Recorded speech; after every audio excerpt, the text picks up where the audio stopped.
You are spending your life in installments. You tell yourself you're building something. You tell yourself you're securing the future. You tell yourself you'll slow down later.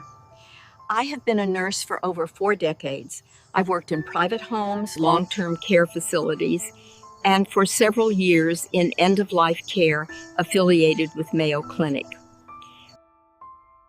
I have stood in rooms where the air felt heavy with unfinished conversations.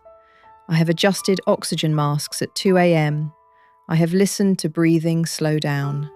I have watched monitors go quiet. And after sitting beside more deathbeds than I can count, I can tell you something with certainty. The biggest regret I hear is not about money. It's about absence. Not being there. Not really being there.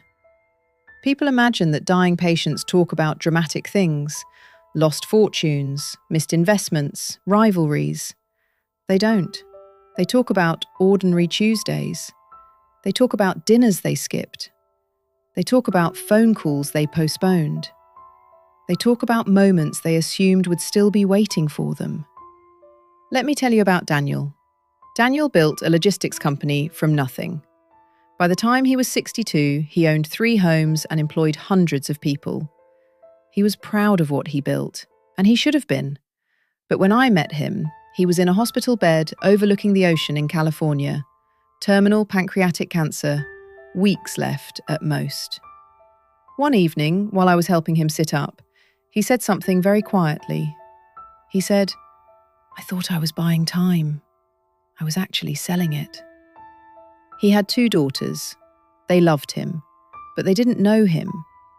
He had attended the big events, graduations, weddings, but he missed the daily life in between. The small arguments, the car rides, the inside jokes. He told me he assumed he would make it up later. Later became chemotherapy. Later became morphine. Later became a room with machines. Then there was Angela.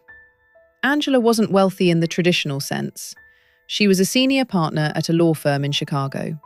She worked 80-hour weeks for most of her adult life. She postponed vacations, postponed friendships, postponed love. She once told me, "When I reach the next level, I'll breathe." She reached it, and then another, and then another. When she was diagnosed with aggressive ovarian cancer, she said something I will never forget. "I optimized my resume. I neglected my life." Her apartment was immaculate. Her calendar had been full. Her final months were very quiet. The silence bothered her more than the pain. But I have also seen something different. Thomas and Elena. They were not rich. He owned a small auto repair shop. She worked part-time at a library. They lived in a modest home with peeling paint on the porch. When Thomas was dying of heart failure, that house was never empty. Neighbours brought food. Their children argued softly in the kitchen about who would stay the night. Grandchildren ran down the hallway. There was laughter mixed with tears. One afternoon, Thomas squeezed Elena's hand and whispered, "We didn't waste it." He did not say they had perfect lives. He did not say they had easy lives.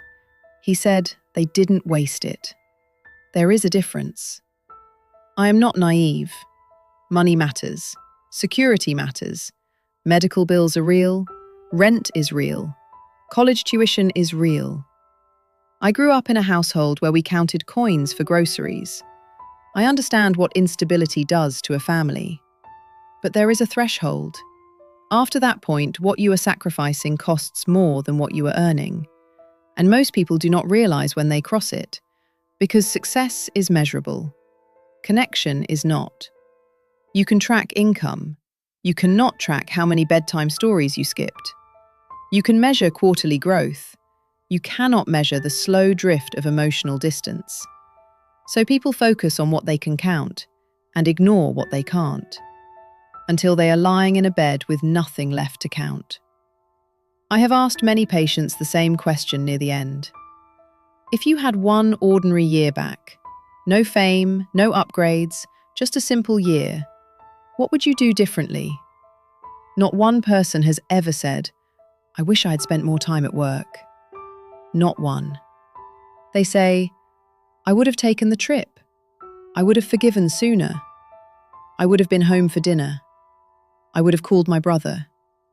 I would have stopped proving myself." Here is the hardest part. Almost all of them believed they had no choice. They believed the pressure was temporary. They believed the grind was necessary. They believed the people they loved would understand. Sometimes they did. Sometimes they didn't. But understanding does not replace presence, and money does not recreate memory. A man once told me, 3 days before he died, "I kept telling my son I was busy so I could build him a better life. He would have preferred a smaller life with me in it." Time does not announce when it is almost gone. It simply becomes scarce. I am older now. I no longer run down hospital corridors. My hands are not as steady as they once were. But my memory is. I remember eyes searching doorways for someone who did not come. I remember rooms full of expensive things and empty of warmth.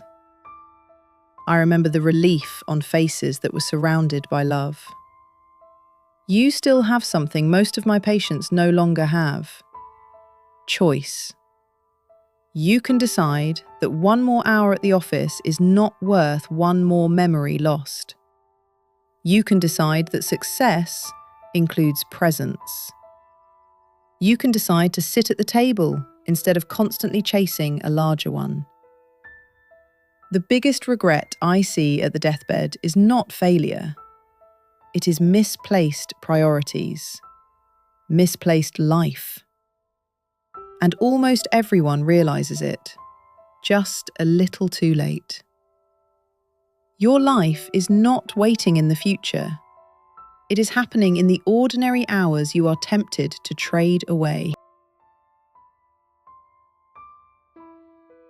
Don't wait for a hospital room to understand that.